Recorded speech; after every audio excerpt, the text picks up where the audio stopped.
President atuuze usawe Entebe otuuse bwati akwatiddwawo awambidwawo yuno tumulina nga yakatuka ku kisawe Entebe bwati watuuse President Kyagulanyi Ssentamu Robert Bobi Wine wabadde afuluma mu nnyonyi bwatyo bwabadde era abasajja olubadde okufuluma bwati ne bamuwambirawo ne bamukwatirawo.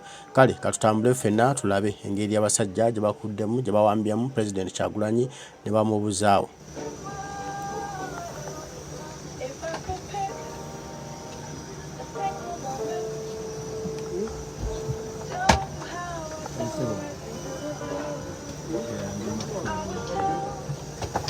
Welcome to Entebe. Thank you very much. Thank you.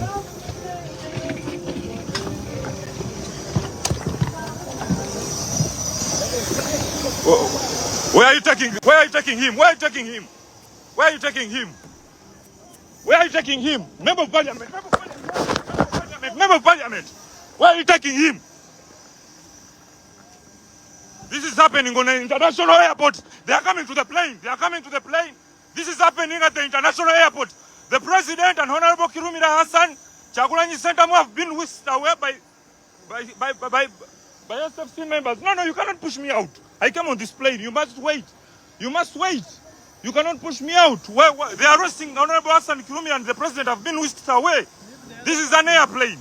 You cannot push me out. No way. You cannot push me out. What you're doing is wrong. I'm a member of Parliament. You cannot pick me out of the plane. You cannot. I'm a member of Parliament. You cannot pick me out of the plane. What you're doing is wrong. And you're violating international laws. You wicked people. You wicked people. Why whisk away the President? Kyagulanyi Ssentamu has been whisked away. Please. You can let the other passengers get out. Ekibaddewo President bamututte. Emmoloka ebadde mulinze immediately bamukutte bubi nnyo wamu ne Honorable Hassan ne babatwala.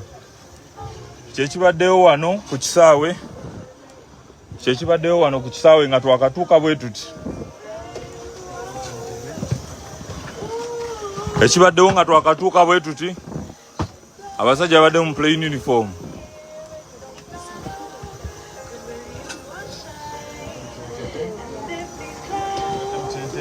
Thank you. Thank you very much.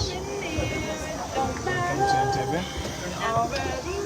See you next time. Welcome to Entebe.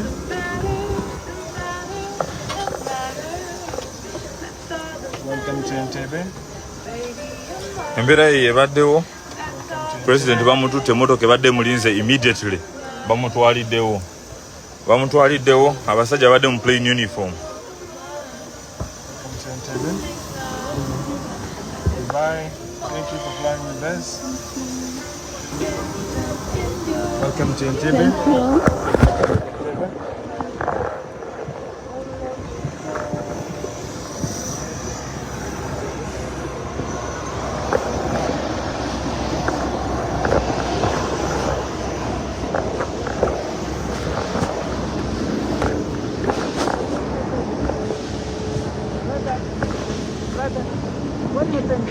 No, he's the leader of opposition this side. So immediately he landed, he was arrested.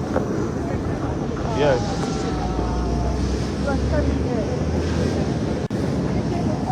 Yeah.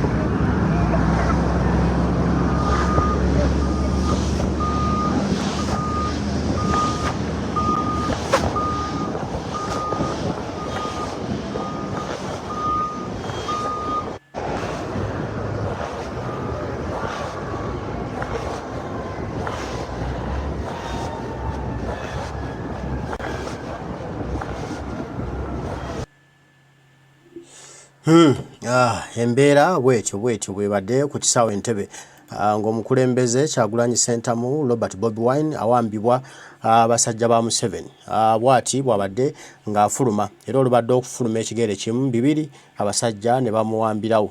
Kati nno amawulire gatambule ensi etegeere nti omukulembeze Kyagulanyi Ssentamu Robert Bobi Wine awambiddwa abasajja ba Museveni ne bamuteeka mu motoka era ne bamubuzaawo. Situmanyi waja agenze, situmanyi waja ali. Bannayuganda mwenna mubeere alert, be alert nti omukulembeze Kyagulanyi Ssentamu Robert Bobi Wine awambiddwa. Abasajja bamuwambye, basajja ba Museveni bamubuzizaawo eddakiika eno ku kisaawe Entebbe. Bwe ati bw'abadde ng'afuluma, tunula weetegereze ng'afuluma ne mubaka Kirumira yo akkirira omukulembeze Kyagulanyi olubadde okukkirira bw'ati ne bamubaka. Yuyo bamututte omukulembeze bamuddusiza bamuyisaawo amaaso ku lutimbe. Bwe bati omukulembeze bamubuzizaawo. Ensi yonna etegeere, ensi yonna erina okumanya nti Pulezidenti Kyagulanyi Ssentamu Robert Bobi Wine abasajja ba Museveni bamubuzizaawo, basajja ba Museveni bamuwambye. Balina okutubuulira wa Pulezidenti gy'ali, balina okutulaga Pulezidenti gye bamutadde. Yizo emmotoka zidaba zisuddeyo zigenze, Pulezidenti bamututte. Naye bannayuganda buli omu amanye nti omukulembeze awambiddwa, omukulembeze akwatiddwa Kyagulanyi Ssentamu Robert Bobi Wine. Basajja ba Museveni bamusazeeko ne bamukwata ne bamubuzaawo. Buli wamu atambuza amawulire era ensi etegeere nti ddala Pulezidenti Kyagulanyi olubadde okuva ku nnyonyi bw'ati ne bamuwambirawo ne bamukwatirawo. Buli omu ajja kutegeera era buli omu ajja kumanya era buli omu amawulire gajja kumutuukako. Ensi yonna erina okumanya, ensi yonna erina okutegeera nti Pulezidenti w'eggwanga Kyagulanyi Ssentamu Robert Bobi Wine abasajja bamuwambye. Kibi nnyo ye Uganda yaffe mwe tuli. Ne bino twabisuubidde. Akatengo ka Yoweri Kaguta Museveni bwe katyo ali predictable ever. Twakitegedde era kino kyagenda okukola. Pulezidenti wa ku kisaawe agenda kukola kino era ddala kyakoze. Yoyo Museveni tasobola talinayo kakodyo kalala konna n'akamu okujjako era bye musuubira byakola. Kale nga bwe twakisuubidde era nga bwe twakirowoozezza bw'akikoledde ddala. Ono talinayo kakodyo kapya nakamu konna nakamu. Buli kimu akikolanga bwe muba mukirowoozezza, bwe muba mukirengedde. Bw'atyo bw'akoze era bw'atyo bw'awambye bw'abuzizaawo Pulezidenti Kyagulanyi Ssentamu Robert Bobi Wine mu ntiisa ey'amaanyi. Naye bijja kuggwa bino. Bannayuganda bategeere nti omukulembeze awambiddwa, abuziddwawo ku kisaawe Entebbe. Bw'ati bw'abadde nga ali mu kufuluma ennyonyi. Era olugifulumye bw'atyo ebigere bibale bw'atyo afuluma omukulembeze, bw'atyo afuluma omukulembeze, bw'atyo afuluma omukulembeze. Ne bamubaka, bamubuzaawo, bamuyisaawo. Bwe batyo olabe basajja badde balinze dda n'emmotoka yiyo nga yalinze dda mwe bamutwalidde omukulembeze Kyagulanyi Ssentamu Robert Bobi Wine. Naye Uganda elisted ensi mugigambye omukulembeze Kyagulanyi awambiddwa, omukulembeze Kyagulanyi abuziddwawo.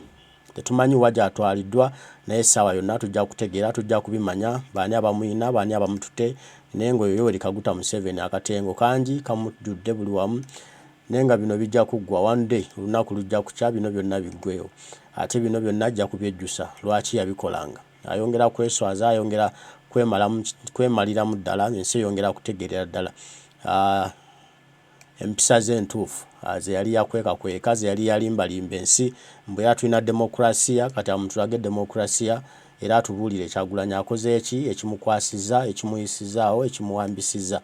Musango ki gwakoze, buzibu ki bwakoze alyoke bamuwambe bamuyiseewo bwe batyo. Ensi etegeere, buli omu ategeere nti Pulezidenti Kyagulanyi awambiddwa, ge mawulire agaliwo. Oluvuddeyo bw'ati ku nnyonyi badde ava mu ggwanga lya South Africa yayitidde Rwanda. Olutuuse ku kisaawe eky'Enyonyi Entebe bw'ati abasajja ne bamukaba, abasajja ne bamuyisaawo. Naye ffenna tuli bagumu, bannayuganda buli omu mugumu era munywevu akimanyi. Bajja kumusesema balimba, ajja kubalakira. Ntosaaga ggwe lindaho ekigenda okuddirira, ogenda okumanyira Kyagulanyi yani e Kampala wano, Kyagulanyi yani Uganda wano. Balina bbaamu eddakiika 1-2 bageze babenga emagere taliiyo, bajja kutubuulira wajjali. Naye nga ge mawulire agaliwo, ensi esaana etegeere, ensi era esaana emanye nti omukulembeze wa Uganda Kyagulanyi Ssentamu Robert Bobi Wine awambiddwa. Bw'ati olubadde okufuluma ku nnyonyi, olubadde okuva ku nnyonyi, abasajja ne bamuyisaawo, abasajja ne bamubaka ne bamukaba. Bw'ati embeera bw'etyo, bwe bamukabye ne bamuwalula nga bamutwala ne bamuyingiza akamotoka ako. Kino ekisajja ekibadde Wetyo embeera bweri omukulembeze watto bwe bamuyisizaawo ne bamuyingiza emmotoka eyo gy'olaba eyo emmotoka gye bamuyingizaamu nemala netambula nevaawo ne bamutwala emisinde entatinta mingi ogiraba esuddeyo bwetyo bwebombye bwedduse naye bannayuganda bategeere nti omukulembeze awambiddwa Kyagulanyi Ssentamu abasajja bamuyisizaawo bamuddusiza olufulumye bw'ati ku Nnyonyi obwedda bamuteeze dda obwedda bamulinze ne bamuyisaawo emisinde miitirivu aye ne bajja okukwata Honorable Nnyeko ku Nnyonyi naye kibalidde kibalidde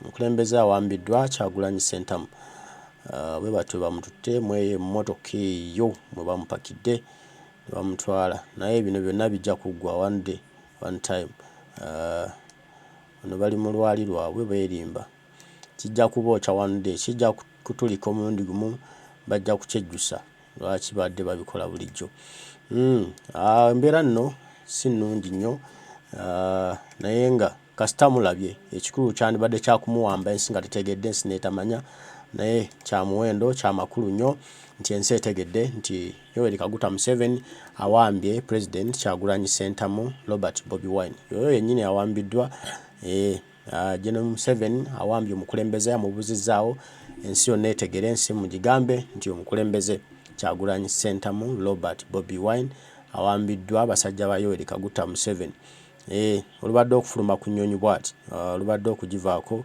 olubadde okufuluma nga bw'omulaba awo ebigere bitono nnyo byakubye obusajja ate ne bumusalako obusajja ne bumuyisaawo tufuluma genda kulaba nga bumusalako olugenda okuba okutuuka wabweru bw'ati bugenda kumukaba bwamukabye dda bicwi ne bumutwala ne bumuwalula yeyo embeera bwetyo bweri ng'omukulembeze abuzibwawo Kyagulanyi Ssentamu Robert Bobi Wine kale bwekityo bwe kiri bwetyo bweri kasita mubitegedde kasita ensi etegedde nti omukulembeze Kyagulanyi Ssentamu awambiddwa. This is happening at the international airport. The President and Honorable Kirumira Hassan Kyagulanyi Ssentamu have been whisked away by SFC members. No, you cannot push me out. I came on this plane. You must wait. You must wait. You cannot push me out. They are arresting Honorable Hassan Kirumira and the President have been whisked away. This is an airplane. You cannot push me out. No way. You cannot push me out. What you're doing is wrong. I'm a member of parliament. You cannot pick me out of the plane. You cannot. I'm a member of parliament. You cannot pick me out of the plane. What you're doing is wrong. And you're violating international laws. You wicked people. You wicked people. Why whisk away the president? Kyagulanyi Ssentamu has been whisked away. Please. You can let the other passengers get out. Ekibaddewo president bamututte emmoloka ebadde mulinze immediately bamukutte bubi nnyo wamu ne Honorable Hassan ne babatwala. Kyekibaddewo wano ku kisaawe nga twakatuuka bwe tuti. Ekibaddewo nga twakatuuka bwe tuti abasajja badde mu plain uniform.